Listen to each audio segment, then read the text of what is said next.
Welcome everyone to the pre-dawn darkness in the Masai Mara. We're with a member of the Ronkai Pride in Flare Thermal as she is busy stalking towards some Wildebeest. There they are, all resting on the crest.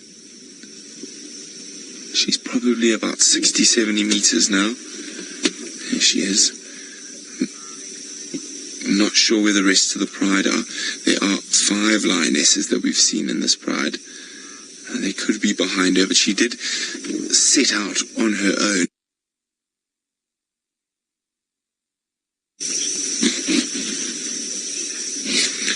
And there are 14 cubs and 5 lionesses that we've seen. There were 2 males with them earlier, but they wandered off at about 2 a.m.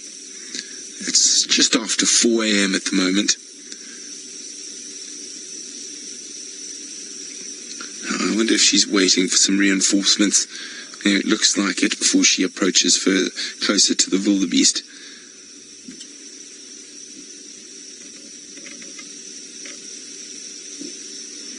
Now remember, this is coming to you live from the Masai Mara in Kenya.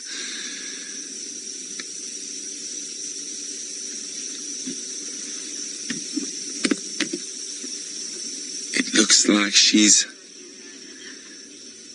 Oh, look. She's on the move again. Well, thanks, Kerry. Kerry says she hopes we had a nap and plenty of coffee.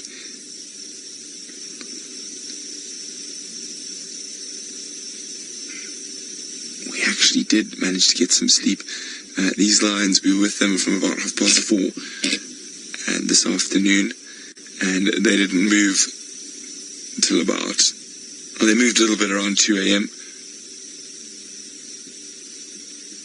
and then went back to sleep till moments would go.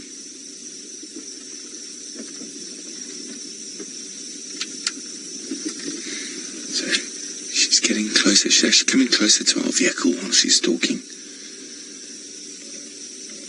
The wildebeest are directly in front of us. You can hear them and me.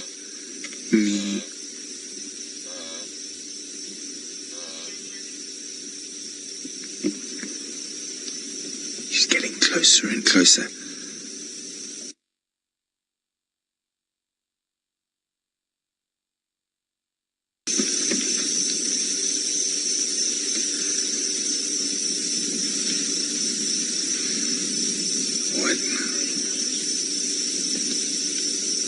You can see she's listening carefully. Now, most of the wildebeest are sleeping up on that ridge, so there are a few that are up. I think she's trying to figure out who's going to be the best bet, who's paying the least attention. There they all are.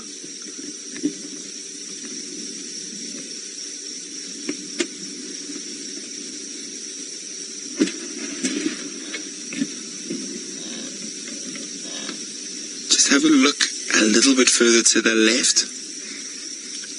In the thermal, just see if the other lionesses are coming up from the lugger. See if we get any other heat signatures. There's one. Was it? No, I think that's the hyena who's been watching on. Or was that a lion? Hyena, I think.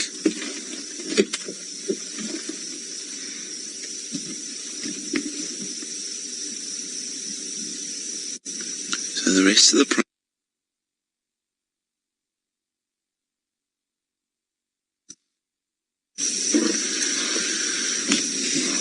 There we go, she's on the move again.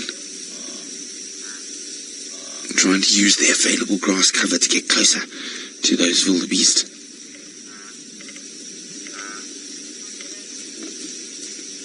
And this flare camera is really giving us some incredible visuals.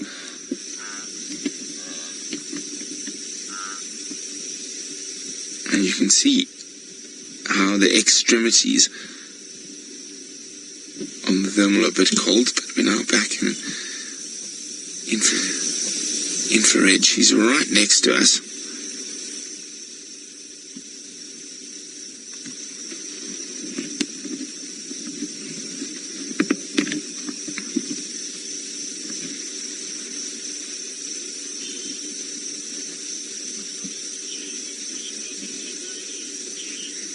Julie says such amazing technology. Indeed it is.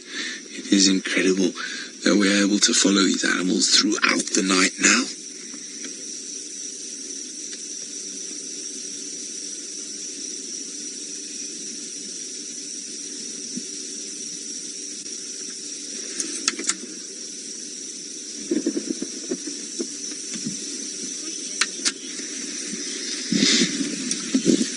Janine is wondering how close she is to us.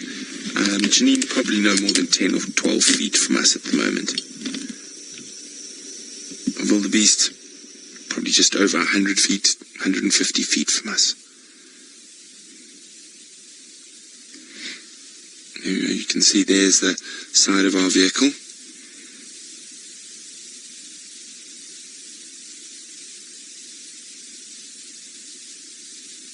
The wildebeest have gone silent. I wonder if they suspect there's a lion stalking them.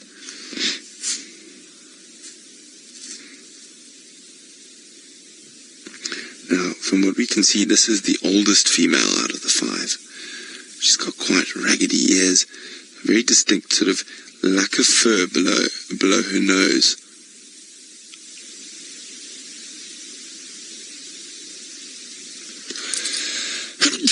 Oh, excuse me, sorry, lion.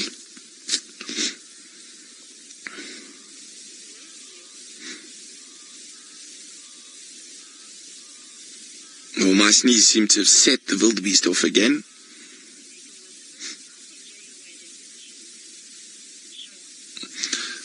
Hi, Sean. Sean's running. Why did the wildebeest make a noise at all? Surely that gives away their position. Well, when there are that many of you, it's very hard to maintain where your position is. To hide where your position is. There we go. We can just see their eyes in the IR, but let's have a look in thermal. There we go. Oh, I can hear her moving in the grass. Oh, she's going behind us. So now she is 3-4 feet from us. You can see our spare tire. She is right next to us. Look at that. Right next to us. I suppose she's got very used to the presence of our vehicle. We have been with her for the whole of Thursday night and now the whole of Friday night, and we're in the early hours of Saturday morning.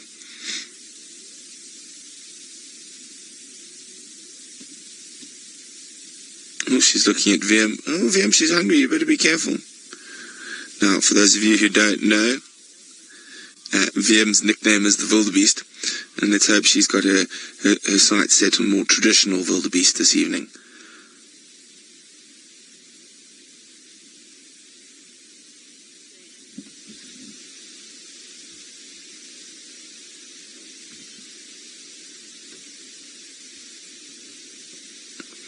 Now,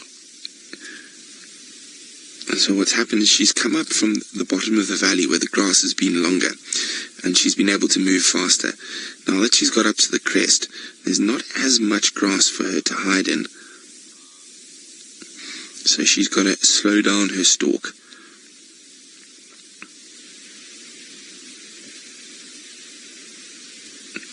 There we go. I mean, look at that. She's passing right next to the car, probably less than a foot away. Exciting stuff. Now, Joe wants to know if I think she's using our vehicle to hunt. And, sorry, Joe, I'm just trying to listen to where she is, because we're sitting here in the pitch black.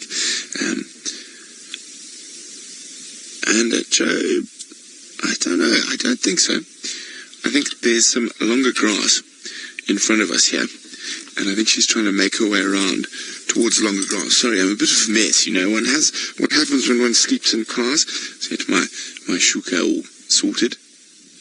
I'm just trying to listen to where she is. Sounds like she's actually gone further away behind us.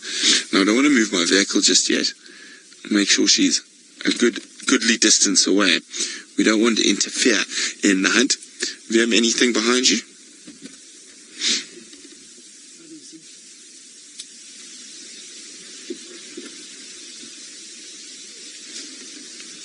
No sign of her? Okay, we're going to move just so we can have a look with the thermal camera where she might have gone.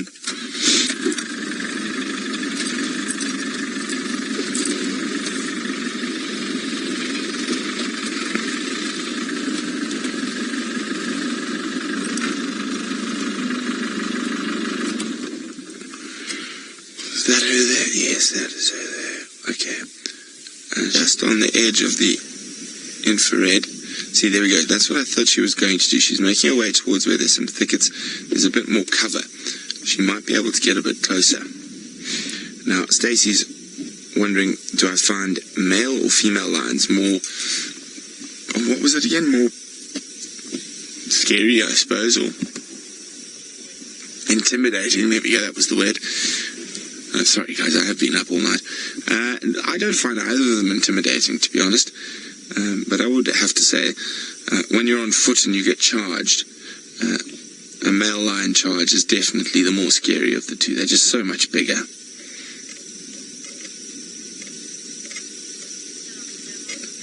Okay, so she's moving. I just want to just have a quick look to the left of her there.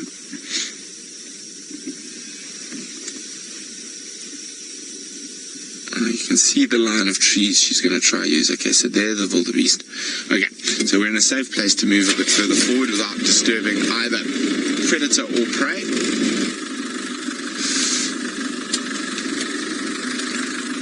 Now, we've got to be very careful that we don't disturb the animals' hunts. That's why we have a lot of this technology, the infrared and the FLIR camera. The only thing that is left now is I think we need some ground-penetrating radar. We've already hit one big hole tonight, but it would be quite nice to see when driving in the pitch black whether there's a large aardvark burrow ahead. Okay, let's just have a quick look. Is that there? There, the wildebeest. We last had her heading into those bushes there.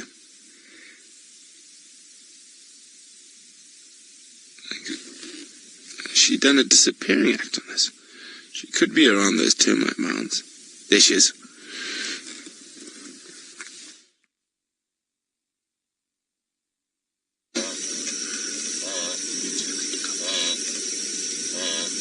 Isn't this exciting, guys? Remember, this is live from the Masai Mara in Kenya.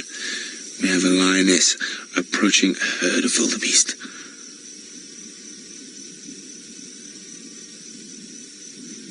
Now we are sitting in the pitch black.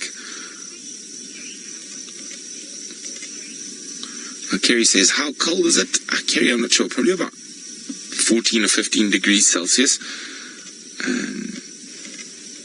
You can see how she's slowing as she gets closer. See, she's found some longer grass, some cover that might enable her to get within striking range. Now, lions generally prefer to be within less than 20 meters when they make that initial charge. And we're getting closer. They're still a little bit far off.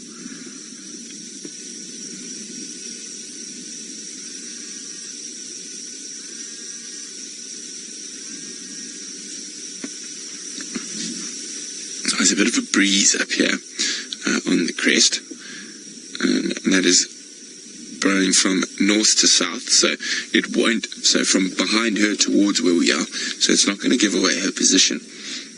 Now, she's quite lucky. There's a reasonably bright moon tonight, but it's just gone behind the clouds, so it's suddenly got a lot darker, which of course aids her hunt. The wildebeest would be able to see better with the moonlight around.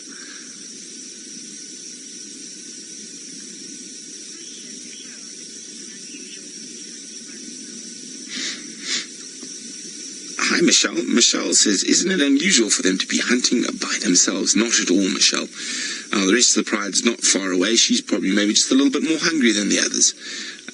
And we don't know whether the other females on the other side of these wildebeest, we couldn't see earlier, but it's quite possible. She might have moved all this way, and if those wildebeest run down the hill behind us, where we've come from, they might run to the rest of the members of the pride. Okay, she's getting a bit closer. Let's go a little bit further forward.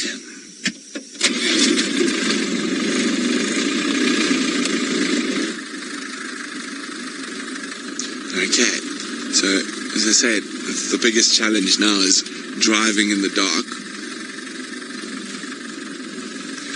So I'm making sure predators. I'm saying I'm staying on the peripheries. We want to be able to see what's going on, but we don't want to. With this incredible technology, it's quite hard to find them afterwards.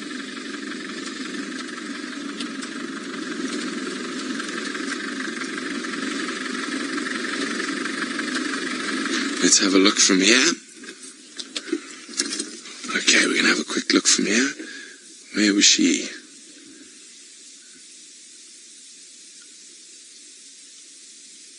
Maybe a little bit to the left. Around those termite mounds. Is that her there? I think that is. There she is. No, that's her. Head sticking out of the termite mound. I think. No.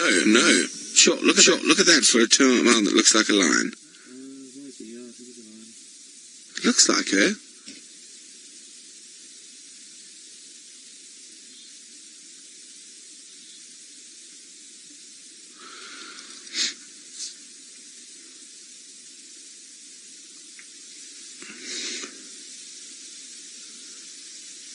Is that her?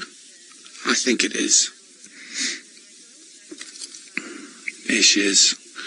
Laurie says, are these animals accustomed to the vehicles like in the Sabi Sands? Yes, Laurie, very much so. Now, the one thing that is quite special, because there's a lot of people who get to come on safari and enjoy the amazing ecosystem that is the Masai Mara.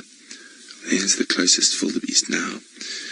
But when the sun sets, the Safari Live crew are the only vehicles out here. And that is quite special.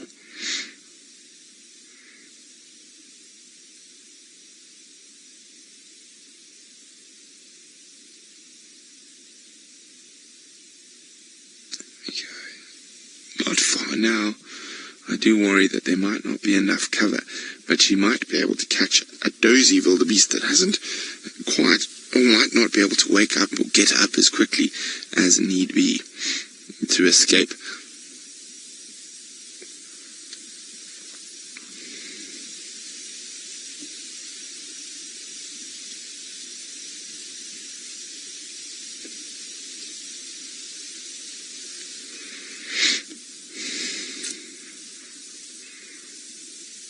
There we go, she's on the move again. You can see there are some small bushes around. She's using every tiny bit of available cover.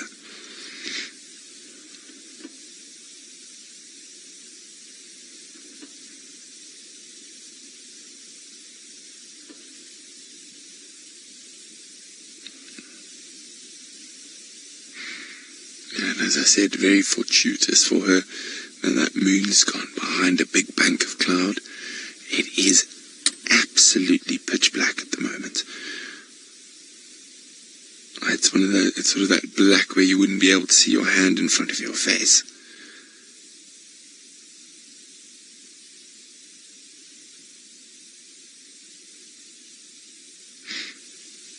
Oh, what's that? Is that an unsuspecting wildebeest that's just away from the rest of the herd? Could that be her target? Or is she going to try bolt into the big massive wildebeest just to the left?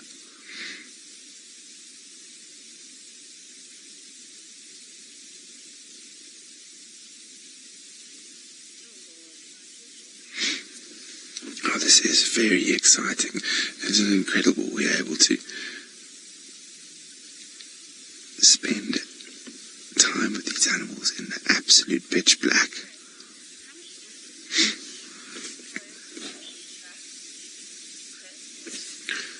Chris is wondering how much distance does she need to close before she's likely to strike. Well, let's just have a quick look. We're going to pan off to the left a little bit.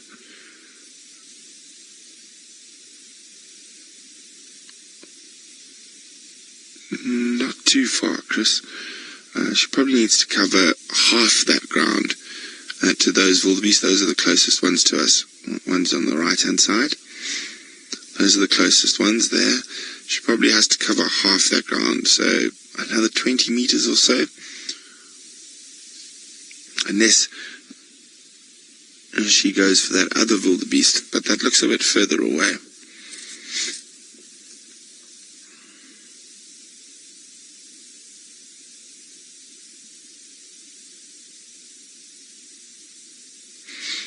It's almost deathly silent at the moment. I'm just going to keep quiet for a few seconds so you can hear. There's almost not a sound. There's just some insects. The wildebeest have gone quiet.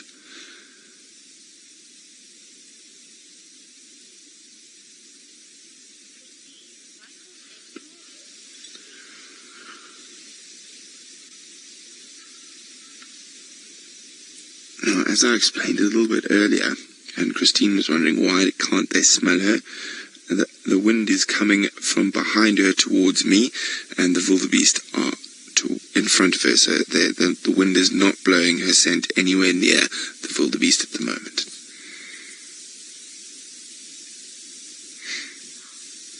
Oh, someone might have spotted her though. Was that just a snort of snorts? See if there's anyone who snuck up behind her, wildebeest-wise. No, nothing behind her.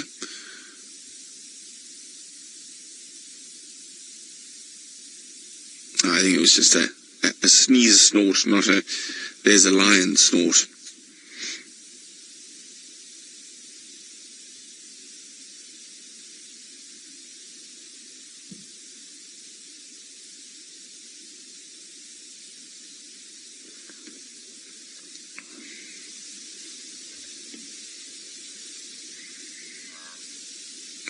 These are starting up again.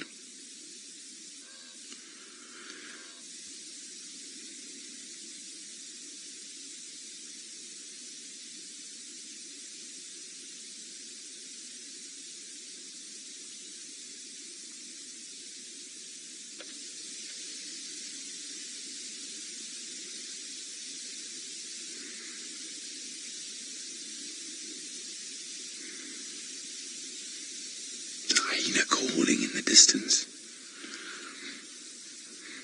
Wildebeest relaxing. Then just look directly to our left. Something going on here.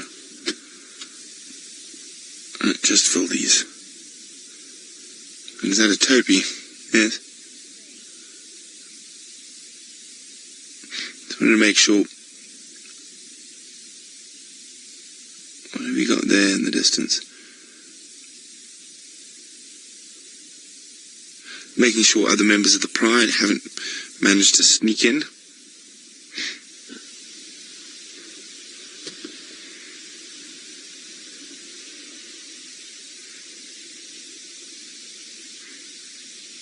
As you can see, plenty of wildebeest around.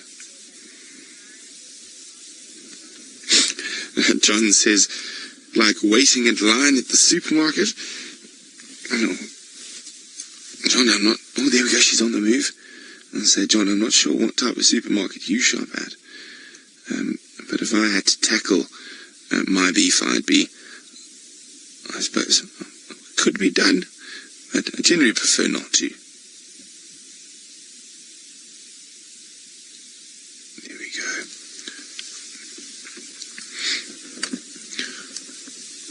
She's getting close now. Still, there we go. Ooh. When is she going to explode? There she's going, she's going, she's going. There she goes. And that wasn't very good, was it, my girl? But she might have seen something, some weakness. Oh, they're coming back towards her. Oh, dearie me. That wasn't very successful. That one seems to be taunting her. And then a quick dash past. So even in the migration where there's an absolute mass of animals, lions don't succeed every single time.